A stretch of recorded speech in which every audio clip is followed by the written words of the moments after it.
नमस्कार. आपण non trading concern या संस्थेची फायनल अकाउंट तयार करत असताना बॅलन्स शीट कशी तयार करावी आणि ही बॅलन्स शीट तयार करत असताना त्यामध्ये कॅपिटल फंड जर दिला नसेल तर तो कसा काढावा या संदर्भात डिस्कशन करणार आहोत. नॉन ट्रेडिंग कन्सर्नचे कॅपिटल फंड हे त्यांचे जे मेंबर्स आहे यांच्या सबस्क्रिप्शनमधून तयार होत असते.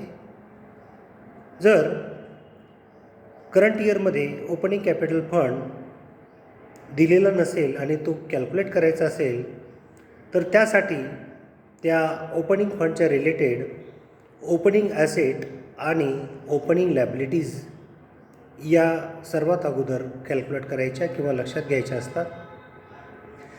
ज्या काही ओपनिंग ॲसेट असतात त्या ॲसेट्समधून ओपनिंग लॅबिलिटीज म्हणजे मागच्या वर्षाच्या आउटस्टँडिंग जे काही पेमेंट्स असेल लॅबिलिटीज असेल ते डिडक्ट करायचे आणि जो फंड उरेल तो असेल ओपनिंग कॅपिटल फंड.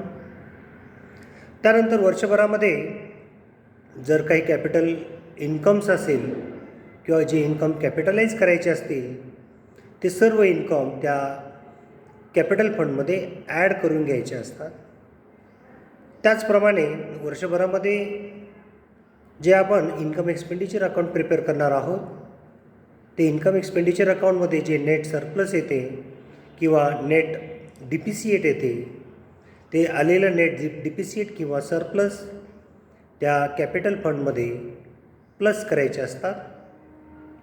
त्याचप्रमाणे ॲडजस्टमेंटप्रमाणे जर काही इफेक्ट्स घ्यायचे असतील किंवा इन्कम्स काही ॲड करायचे असतील तर ते त्या कॅपिटल फंडमध्ये ॲडजस्ट करून घ्यायचे असतात. त्यानंतर आलेलं कॅपिटल फंड करंट इयरच्या बॅलन्स शीटला लॅबिलिटी साईडला क्लोजिंग कॅपिटल फंड म्हणून आपल्याला शो करायचं आहे. याप्रमाणे जर कॅपिटल फंड दिला नसेल तर तो कॅल्क्युलेट करून घ्यायचा आहे. त्याचप्रमाणे इतर लॅबिलिटी देखील त्या करंट इयरच्या बॅलन्स शीटमध्ये आपणास शो करायच्या असतात आणि त्यानंतर बॅलन्स शीटची ॲसेट साईड ही देखील आपल्याला त्याबरोबर टॅली करून घ्यायची असते.